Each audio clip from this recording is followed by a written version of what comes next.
Por exemplo, então quer dizer que eu obedeço normas que o governo está fazendo, que não tem nenhuma participação do empresariado, é uma consulta pública e é isso? Não, diminuiu a participação do empresariado. Né? Em algum momento, então, teve essa participação. Mas sim, sem dúvida.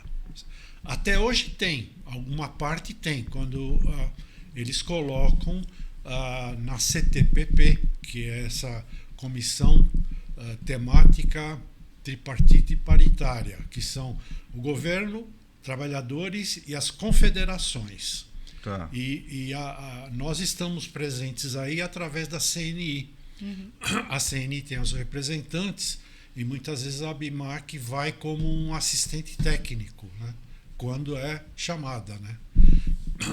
Mas isso mudou nos últimos 2 anos, né? Porque não era assim. Então foi regulamentar, por exemplo, vamos mudar a regulamentação de vaso de pressão. Quem estava discutindo esses dias que precisa ter a NR13 e por aí vai. Ok, mas aí vamos fazer uma distinção.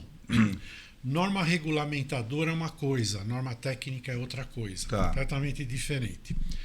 A norma regulamentadora, ela tem que dizer o que precisa estar protegido para que não ocorra um acidente na preservação da saúde do trabalhador.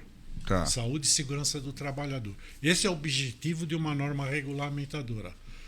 Okay? A prevenção de que não ocorra um acidente para o trabalhador, saúde do trabalhador. Agora, tá bom, como é que eu consigo isso?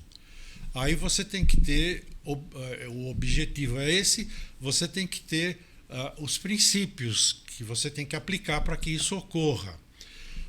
Como é que você faz isso? Através das normas regulamentadoras. Né?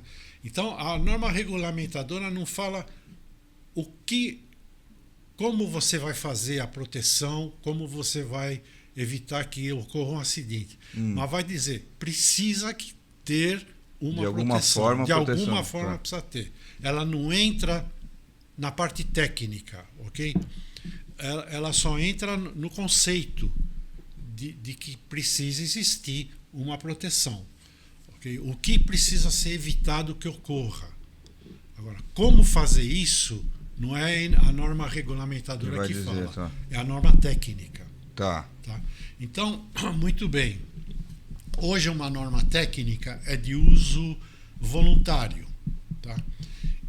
Mas ela se torna obrigatória quando ela está citada numa norma regulamentadora. Entendi. Um exemplo clássico disso, na NR12, é a NBR ISO 12100. Tá? Ela está indicada na NR12. Então, você precisa tem que seguir aquela norma técnica. Aquela norma técnica. Tá, entendi. Outra coisa que eu acho que melhorou um pouco, a NR12 falava o seguinte: utilize as normas técnicas vigentes e, na ausência dessas, utilize normas internacionais, que é a ISO e a IEC, e, na ausência dessas, normas harmonizadas europeias, que são as normas EN. Tá. Era essa a frase. Tem norma técnica nacional, usa. Não tem, vai para outra. Busca outra. Hoje mudou a frase. Use as normas vigentes, ou as normas internacionais, ou as normas harmonizadas europeias. Não é mais, se não tiver essa, usa outra. Fica a critério de quem projeta usar a norma que ele acha conveniente para ele. Que mais vai ser todas, né, o que mais vai fazer sentido para o equipamento que ele está. As normas ISO e IEC, elas são genéricas para uma família de equipamentos, né? As normas harmonizadas, elas são específicas para um equipamento. Então, existe, por exemplo, uma norma EN que vai tratar especificamente de uma prensa. Você pode usar essa norma. Entendi. Okay? Não fragiliza isso, a argumentação? Porque eu posso buscar onde eu achar que é mais conveniente. Por exemplo, ou uma onde norma é mais fácil. Sim. americana que é mais frágil para esse tipo de equipamento, que é uma dobradeira, por exemplo. Se ela tiver indicada, se for uma norma reconhecida, você pode usar. Tá. Por exemplo, você pode em desobediência à norma que era do Brasil, por exemplo. Eu posso escolher quem eu quero obedecer. Não é em desobediência, você está obedecendo a norma. Ela fala, utilize uma norma harmonizada, você está usando. E a norma foi pensada, né, por uma proteção. Seja mas às vezes o uso do equipamento fora do Brasil é diferente. Por isso que talvez a norma em outros países seja mais branda do que aqui no Brasil. Né? E aí você está me falando que eu posso optar por ou usar a norma do meu país, da minha origem, dentro de todas as regras que o Ministério do Trabalho imputa, em detrimento de uso de uma norma de um outro país que eu não sei quais são, né, os requisitos. Isso pode dar conflito? Entre normas? Para mim, eu achei um pouco conflitante. Não é não. Por exemplo, vocês podem utilizar as normas EN na parte dos óculos. Tá. Ok? Que é a 207, e tem uma série delas aí. Podem usar. Não é proibido, porque é uma norma específica para um produto específico. Ok? Não, inclusive, não existe uma norma técnica brasileira na área de laser. Não tem ainda. Essa nada. Foi uma discussão que tivemos antes de iniciarmos, né? Certo, não existe nada. Ok? Agora saiu uma portaria. Acho que foi em agosto que saiu uma portaria dando a indicação, uma portaria do Ministério do Trabalho, tá? Então é uma coisa oficial, dando algumas indicações de normas que poderão ser usadas. Eu tenho até aqui. Poxa, é legal, hein? Isso eu não sabia. Então a gente pode. Você diz do laser também, da parte do que a gente fabrica aqui? O óculos que você fez. Porque nós temos o CA do ele óculos, não tem, na verdade, ele não tem obrigatoriedade de CA o óculos, porque no Brasil nós não temos, como ele falou, uma legislação específica para o laser. Específica para o uso do óculos. Oh, porém, o nosso óculos ele é certificado para as ondas que o laser emite em uso, né, em operação. Então, por isso que ele protege. Com normas internacionais. Não, e nacionais também. Mas não tem essa frase, uso específico para laser, por exemplo, frequência porque tal. Porque a gente não tem a norma no Ministério do Trabalho. Mas fizemos mesmo assim. Mesmo assim, a gente está certificado. A gente tem CA. Vamos falar um pouco de laser. A NR12, no capítulo 12.10, fala riscos adicionais. Então, fala aqui.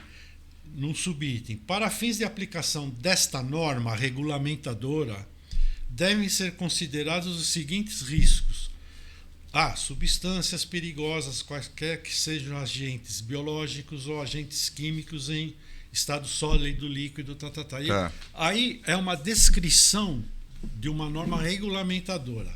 Aí, isso é a NR12. Ela continua.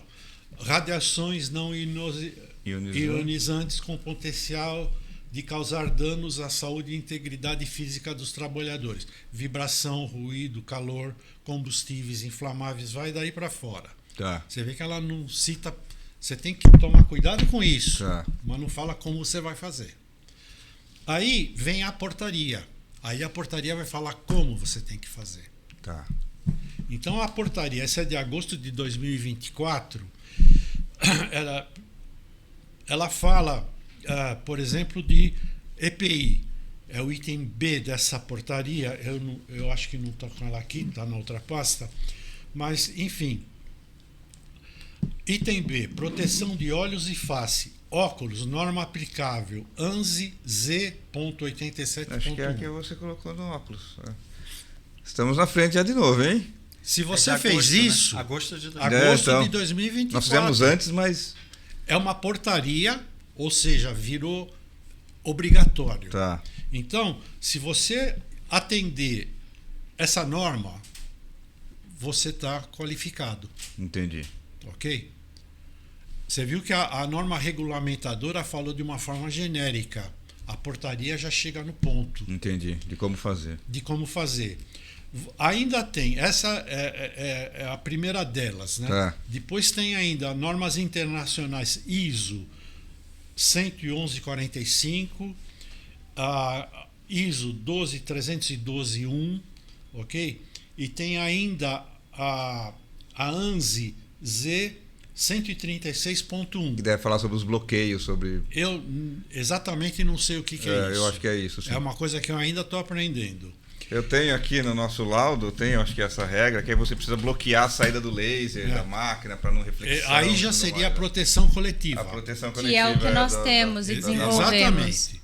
Então, mais uma vez saímos na frente. Isso, muito bom. Veja, é obrigatório. Está numa portaria. É obrigatório. Tá bem recente, né? Porque algum tempinho atrás não tinha nenhuma obrigatoriedade. Era zero. É a ANSI o quê? Z136? 136.1. É essa mesma lá, ANSI 136. Ele mostra quais as radiações laser podem ou não ser emitidas à máquina, as proteções que devem ser aqui, ó, ANSI. Você está atendendo 136, está atendendo 100%. 100%. Tanto com óculos de segurança, quanto com a barra de quanto proteção. com a... E você ainda tem o recurso das normas europeias, a 207 e a 208. Tá? Então, essa foi uma grande abertura que a gente conseguiu. Embora aqui não exista norma nacional, então já pularia. Mas seria norma nacional. Eu não quero norma nacional, vou usar a norma ISO. Essa que era a minha pergunta. Então eu posso escolher uma norma aplicável para aquele equipamento. No passado, até recentemente, não podia. Mas quem fiscaliza isso? Não, mas aí isso aí não é óbvio, não é. Quem fiscaliza isso é o Ministério do Trabalho através de auditores fiscais do trabalho. E quais são as punições para quem não estiver respeitando a regra? Existem 3 etapas. A primeira etapa é uma notificação. Ele notifica a empresa para se adequar. Tá, ele notifica o cliente, por exemplo. Quem tem a empresa que tem a máquina. Quem tem a máquina. Se você vendeu uma máquina sem a proteção, ele vai visitar a indústria e vai fazer uma auditoria. Tá. Ele fala, essa máquina está não conforme. Então ele tem que fazer um relatório citando qual é a não conformidade e capitular. Ela está não conforme não atendendo o quê? Ele tem que botar isso lá, senão não vale nada. Uhum. Ela não atende a norma técnica fulana de tal, segundo o capítulo 12.5 da NR12. Ele capitulou, ele identificou. Ele notifica e dá um prazo para a empresa fazer a correção, se adequar. Tá. Esse prazo depende de uma conversação entre o empresário e o próprio auditor fiscal. Ali na hora. Na hora. Termo de ajuste de conduta. É o termo de ajuste. Não. Tá longe disso. Tá longe ainda. Vamos chegar lá, porque esse ele é vai falar, olha, tá bom, eu preciso me adequar, qual é o prazo? Vamos conversar. Aí você negocia com o auditor. Tá. Olha, aqui eu preciso fazer isso, eu vou precisar de 1 ano. Ele falou, um ano não dá. Vou negociar ali. Você negocia e fala, 3 meses, tá bom, 3 meses. Então ela vai, volto aqui daqui 3 meses. Dali 3 meses ele volta. Ele Como retorna, é que tá? Tá aqui, tá resolvido, boa sorte, bons negócios. Parabéns por ter seguido as regras. Não tá não conforme, aí o que ele faz? Ele autua. Okay? Ele autua, uma autuação que vai para um órgão, você vai ser autuada, vai ser notificada e vai ser multada. E aí o fabricante também acaba sendo... Vamos chegar lá. Aí, se acontecer qualquer coisa, vai entrar um outro órgão governamental que é do Ministério Público do Trabalho. Aí é justiça. Aí ele pode... interditar a máquina ou interditar a fábrica. Ok? Dependendo do grau de risco, talvez? Da circulação coletiva que existe na empresa, ele fala, todo mundo aqui está correndo risco, ele interdita a fábrica. Caramba! Ele tem esse poder. Entendi. Lacra. Ok? Primeiro ele notifica, segundo ele autua e terceiro ele interdita. Parcial ou total, certo? Mas ele dá a chance, né, Dá, explica, conversa, ok? Eu estou pensando num auditor fiscal, tá certo? Então, essa é a função do camarada. E ele usa o quê? Ele usa a norma técnica, baseado no quê? Na norma regulamentadora. Mas quem está mandando é a norma técnica. Tá certo? Então, isso é o que ocorre normalmente. Na área do laser, acho que é isso. Eu tô começando a aprender laser agora, né? Eu vi que nos Estados Unidos eles levaram anos para perceber. Para aprimorar isso daí. Para perceber que tinha algum problema. Que tinha algum risco, né? E agora, uma pessoa me explicando, até aqueles apontadores a laser são perigosos. E quanta gente tem esse componente por aí, né? Tem uns que são de altíssima potência, ele queima as coisas, é um laser muito forte aquilo. E brinca, de apontar um pro outro. Pro amigo. Uma criança pode colocar no olho. É perigosíssimo. Então, essa é a diferença entre a NR e a norma regulamentadora. Entendi. Se ela está numa portaria, ela é obrigatória. Tá. E na NR a gente conseguiu esse alívio. Ok? Então, fica livre o projetista fabricante utilizar a norma que ele achar conveniente. Entendi. Então você vai buscar aquela norma. Por exemplo, se no teu equipamento e no teu fornecedor, e você vai começar a trazer ou fabricar aqui, ele usa uma norma EN, usa essa norma EN. E funciona. Ponto final. Você comprova, tá aqui, eu uso a EN número tal. Então, o principal é a portaria. Nesse caso, agora já existe uma portaria com relação ao laser. Ao laser. Tá? Que nós estamos totalmente adequados. Sim, agora existe a portaria real, então, que você tem que fazer mas isso. parcial, ela tá muito superficial ainda. Tá crua ainda. Tá crua. Mas eu acho que já vai minimizar muitos problemas que a gente já tem hoje. Exatamente. Para óculos, por exemplo, eu acho que aqui já resolve. Entende? Já resolve. Não é propaganda, tá, gente? Mas lembrando que a Metallic é a primeira empresa no Brasil que tem o óculos de segurança certificado. Então, nós somos a única empresa que tem o óculos com o CA. Já tinha antes, inclusive, da portaria de Antes da portaria. Nós conseguimos certificar o óculos em 2022. Dá um trabalho. Foi bem trabalhoso. Aprendi muito. Foi um processo bem complexo, mas eu me sinto mais segura. Existe ainda uma outra entidade governamental que eu estou achando que ela está muito lenta, que é o Inmetro. Tá. Okay? O Inmetro, até hoje, eu não tenho pode ser que existe, mas eu não tenho conhecimento de nenhuma portaria do Inmetro classificando isso. Tá? Porque isso também é função do Inmetro. Tá. Por exemplo, o óculos deveria sair uma portaria do Inmetro dizendo como tem que ser, de que forma. Porque realmente é um risco, né? O Gustavo fez um vídeo um tempo atrás, inclusive a gente vai regravar esse vídeo com as máquinas mais atuais, porque já tem outras tecnologias, né, de máquina de gravação, mostrando realmente que a falta do óculos pode muito facilmente trazer um problema sério para os olhos, né? Sem dúvida.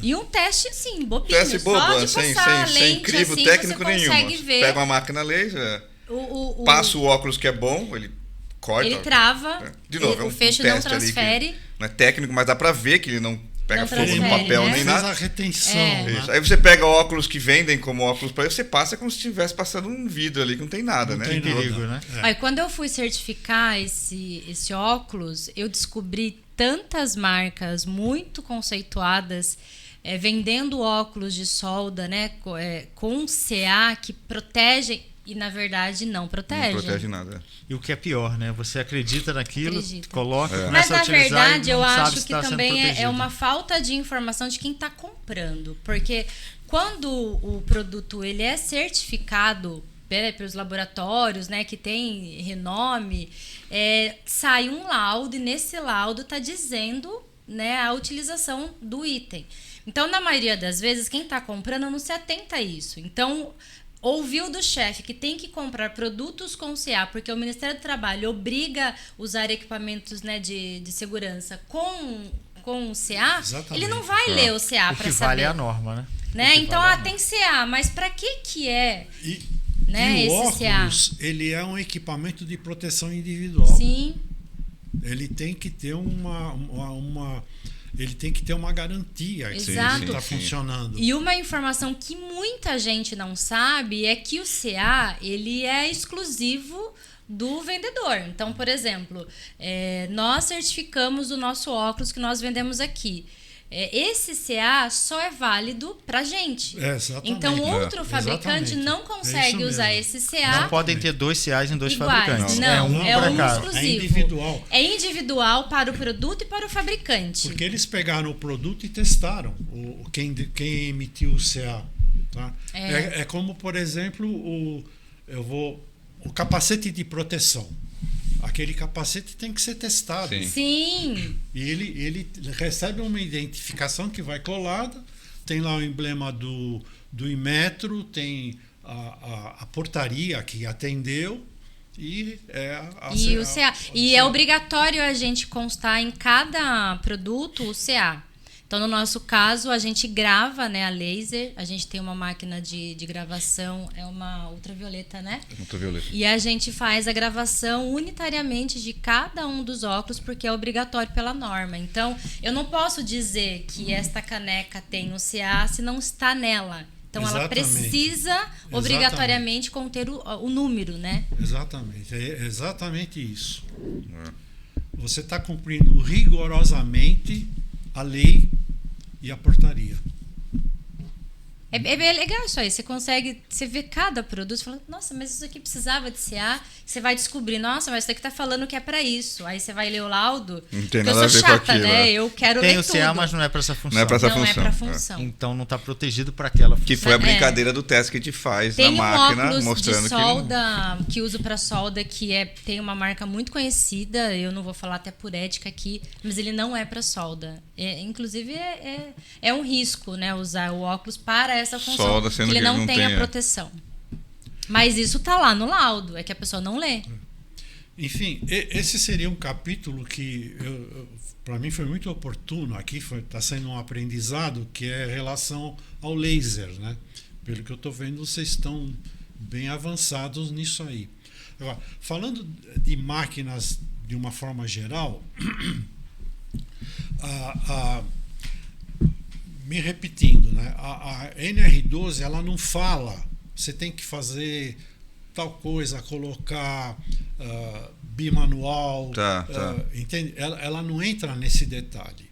Ela fala, por exemplo, a guilhotina precisa ter uma proteção para evitar que o camarada coloque o dedo ali. Coloque o dedo.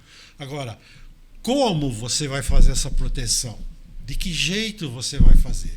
Primeiro, depende muito do processo de produção. Tá? Muitas vezes o projetista e o fabricante da máquina, ele tem que colocar os sistemas de proteção pensando numa possível utilização daquela máquina. O usuário, ele pode mudar esse sistema. Como assim? Por exemplo, um torno automático. Sim.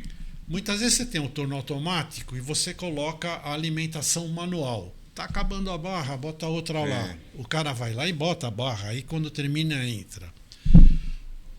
Então, o fabricante do torno automático bota as proteções no que é possível ele avaliar. O que ele avalia?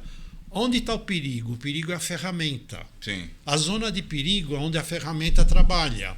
Então ele tem que proteger aquilo. O que ele faz? Uma proteção móvel.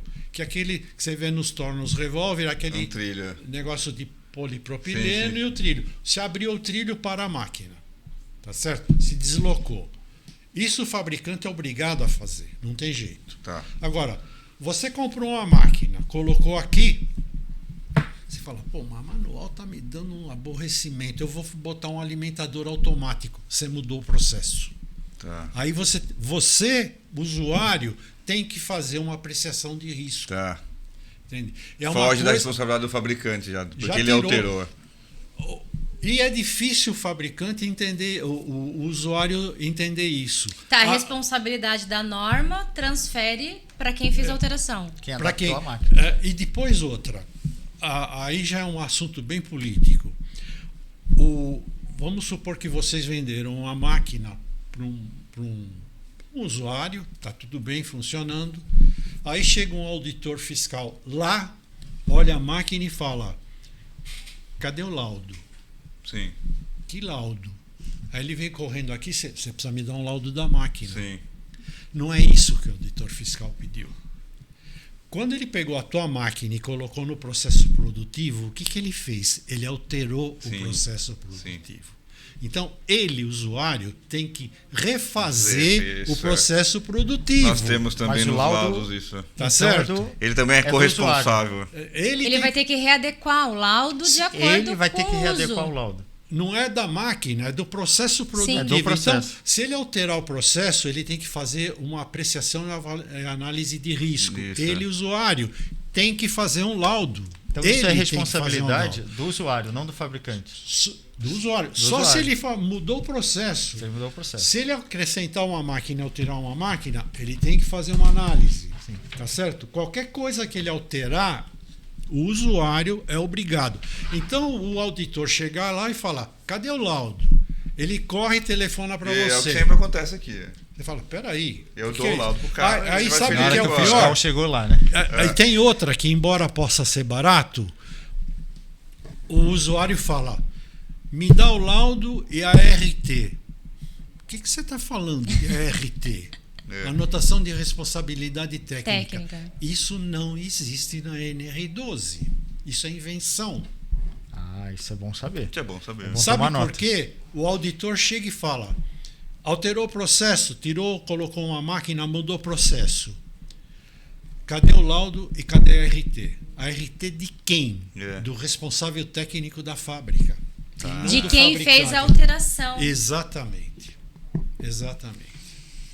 É isso. Na verdade, ele pode, né, o cliente, o usuário final, pode contratar alguém para fazer esse laudo para ele, né? Ainda mais, o cliente final, o usuário, ele pode ser engenheiro, pode ser o responsável técnico, e ele se qualifica com uma RT dele que é única, só precisa fazer uma vez. E ele consegue fazer esse laudo. Ele consegue fazer esse laudo, ele pode fazer esse laudo.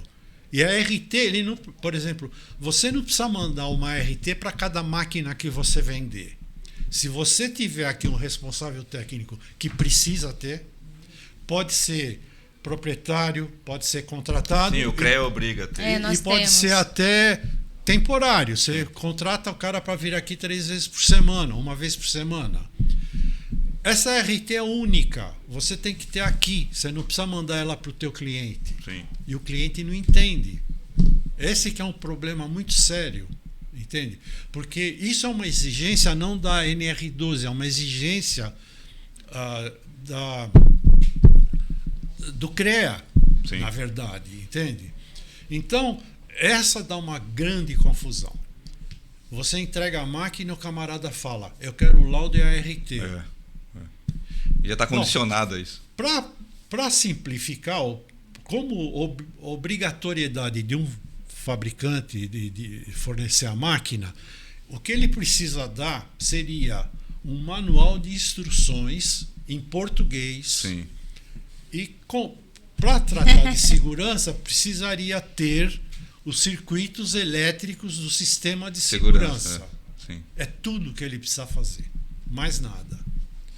Até a ABMAC recomenda, fala, quando você entregar isso, a entrega do manual é obrigatório, né?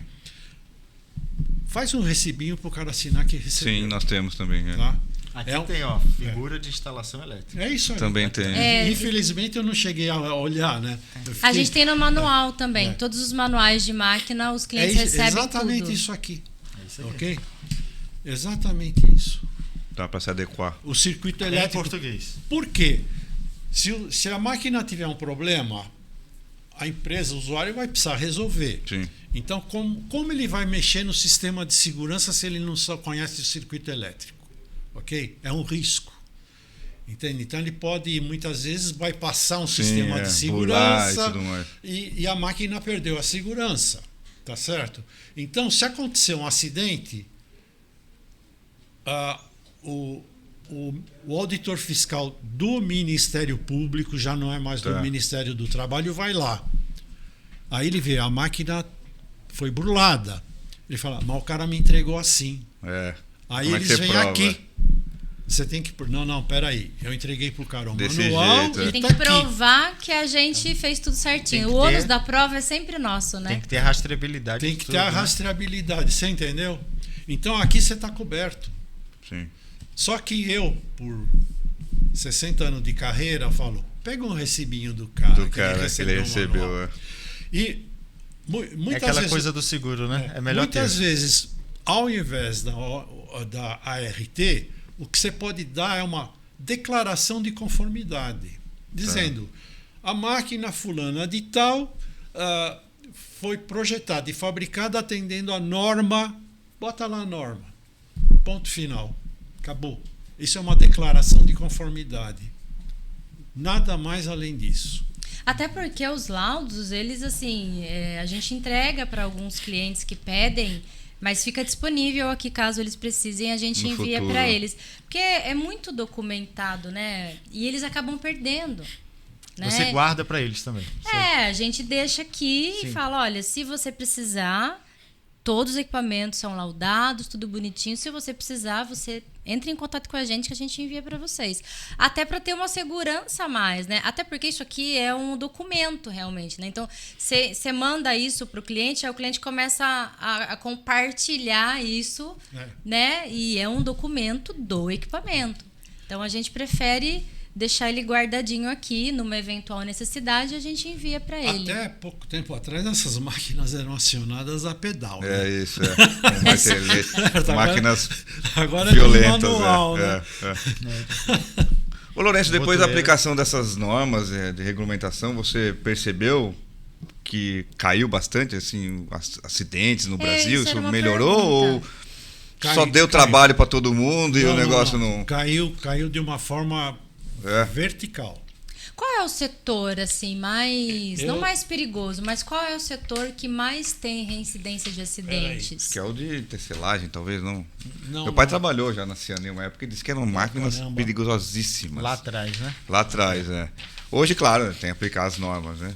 Mas essa aqui é a pergunta de saber se realmente, mudou, melhorou. Eu quero dar para vocês, se eu não encontrar aqui, eu mando. Tá? Nosso esforço aqui tá valendo a pena, né? Claro que tá. Eu acho que tá. Com certeza. Para não machucar ninguém. Tem segmentos que se expõem mais ao risco. Você pôs essa pergunta para mim. Ia cair na prova. Ia cair na prova. É para saber mesmo. Mas setores que eu imagino assim, bom, mineração, da parte 3, siderurgia, 10, estão expostos acho mais que eu já falei que vocês têm que se familiarizar com a NR1. NR1. Ele me explicou. É NR1, a norma das normas. Que é a norma que regulamenta todas as demais normas, né? Então é a principal, é a mãe. É a mãe de todas. Mãe. Inclusive... Essa é da década de 70. Também. Sim. Ela foi feita em 78. Tem um documento no site do governo que tem todas as normas. Vocês já viram isso? Sim. É imenso. Sim, imenso. Sim. Eu já baixei algumas normas para ler, mais das normas que têm sentido para nossa aplicação aqui, mas eu não baixei a NR1. Então essa eu vou dar uma estudada. Normas. A mãe das normas. É fácil. Você pode entrar no site governo.org, uma coisa assim. Tá tudo lá. Tem todas as normas, é muita página. Tem a parte do SST, Saúde e Segurança do Trabalho, também a Secretaria Especial do Trabalho. Baixa tudo, você pega tudo ali. Todas as normas regulamentadoras atualizadas. E que é o mais importante, né? Tá tudo atualizadinho. Legal. Ô Marcos, o que você deixaria aí pro pessoal com relação a quem quer começar a ter contato com a BIMAC, crescer e tudo mais, porque o cara que é pequeno, ele pede apoio do contador dele, ele pede apoio do jurídico dele, ele pede apoio da faculdade, ele pede apoio do vizinho, mas centralizar no lugar seria melhor, né? O que você deixaria aí como mensagem pro pessoal? recomendo fortemente que procure a BIMAC no nosso site, tem todos os canais e tem uma série de informações que são ali abertas, uma parte delas, até para quem não é associado, né? Porque a gente também tem essa preocupação com a indústria como um todo, né? A gente tem aí 1.700 associados, é um número recorde, aumentou inclusive na pandemia, mas quando a gente faz esses trabalhos, a gente defende a indústria inteira, são 8.500. Então, na hora que a gente defende um projeto de lei, a gente conversa com esses 1.700 associados, mas os beneficiários são todos. São todos. Agora você falou de uma startup, né? O momento que a empresa está começando é o momento que ela tem que vir na BIMAC para consultar as melhores práticas. E tem um efeito em rede da BIMAC que é o seguinte, imagine você, a gente falou muito aqui de máquinas agrícolas, mas vamos falar um pouco de mineração. É um segmento que o Brasil é forte e a gente fabrica as máquinas. Uma empresa que fabrica equipamentos de mineração que tem um problema, ela consulta a BIMAC. Na hora que ela consulta a BIMAC, a gente vai aos especialistas. O senhor Lourenço é especialista numa área, eu tenho um especialista tributário, eu tenho um especialista na área civil, eu tenho um especialista na área de comércio exterior. Na hora que a gente devolve essa demanda, a gente acumulou essa expertise. Então, ao longo aí de mais de 80 anos, quantos problemas não surgiram nos 40 segmentos? Então, essa expertise, esse conhecimento... Seu banco de dados lá deve ser enorme. Como resolver, está lá dentro da BIMAC. Aí vem uma segunda empresa, a resposta é quase imediata. É mais rápida, É mais rápida e segura. Olha, isso aconteceu no Rio Grande do Sul, essa foi a solução e o órgão local aceitou. Tem até o histórico, é como uma jurisprudência. Então, ao longo do tempo, a gente vai acumulando isso. Então, para a startup é importante para estar junto de quem faz as boas práticas, auxiliar vocês em diversas frentes e dar respostas assertivas. Então, aí recomendo fortemente. E quanto antes entrar na BIMAC, melhor, porque o valor de contribuição é proporcional ao faturamento. Então, eu ia perguntar isso agora. Qual o custo, né? Sim. Então, o valor de contribuição é um percentual do faturamento. Quanto menor você for, melhor. Então, entre, não deixe isso para depois. É a hora que justamente consegue acessar a tudo empresa isso com valor aí precisa. Simbólico. E, naturalmente, a empresa associada ela pode sair a qualquer momento. Não tem nenhum vínculo. Mas o fato é que as empresas têm... Tem empresas na BIMAC que estão há 60 anos, há 40 anos. Olha só. E a BIMAC tem quantos anos? A BIMAC já passou de 80, está indo aí para os seus 85 anos. 85. E a história da BIMAC, né, é uma história interessante, porque o Brasil foi colônia de Portugal e o rei de Portugal precisou autorizar que a indústria têxtil se estabelecesse no Brasil. Ele teve que autorizar, né? Então, e a formação da BIMAC veio junto com a indústria têxtil. E hoje a gente tem temos indústrias têxteis no Brasil. Eu falei de uma que fabrica teares mecânicos conectados na internet ali no Ipiranga. O bairro cresceu, a empresa está lá. Tem essa empresa que está numa outra ponta da tecnologia. Então, assim, é parte da nossa indústria. Né? Olha só. Sem entrar nessa parte da história, eu gosto muito de história. Eu também. Dessa parte que você falou agora aí A evolução industrial brasileira também acompanha aí essa diversificação. Né? E tecnologia é o novo capítulo dessa história. Né? Então, tem inteligência artificial, como é que você vai trabalhar aí remotamente com essa geração de dados e segurança. Isso é importante falar, isso é a BIMAC, isso é a indústria. Né? Então, a tecnologia ela não pede licença, ela começa a conectar o celular com a máquina, então está tudo ali meio que junto. Né? Então isso também está no cerne aí da indústria de máquinas e equipamentos. Legal, ótimo. Somos associados, estamos felizes. Vamos usar vocês bastante agora com o projeto Usem nosso. E abusem, né? A gente vai deixar no cardzinho também as informações para quem quiser contatar a BIMAC, entrar em contato, tirar qualquer tipo de dúvida.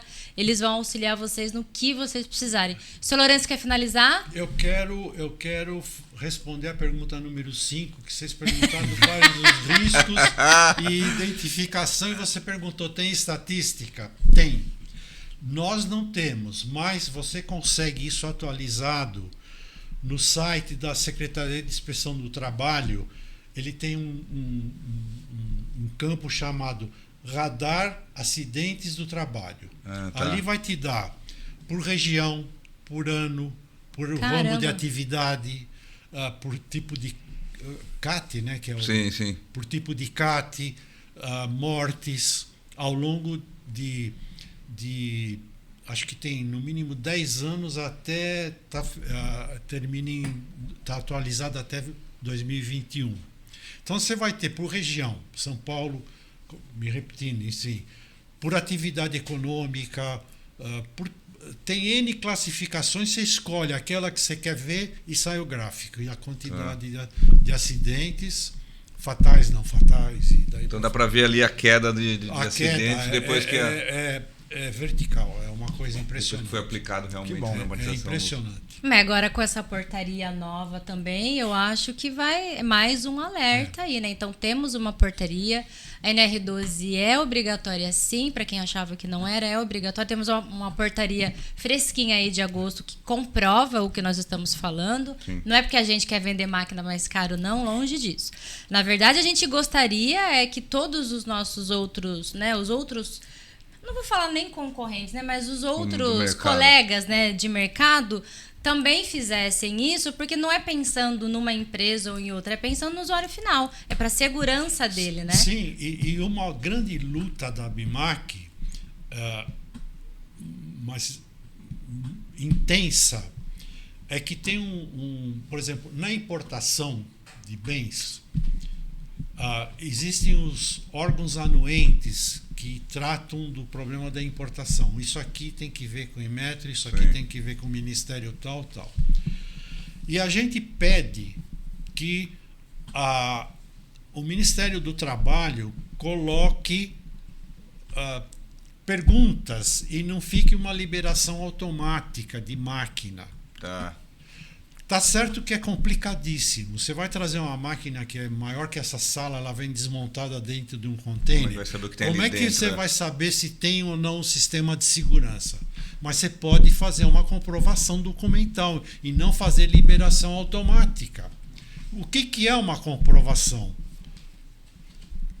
Cadê o responsável técnico? Precisa ter.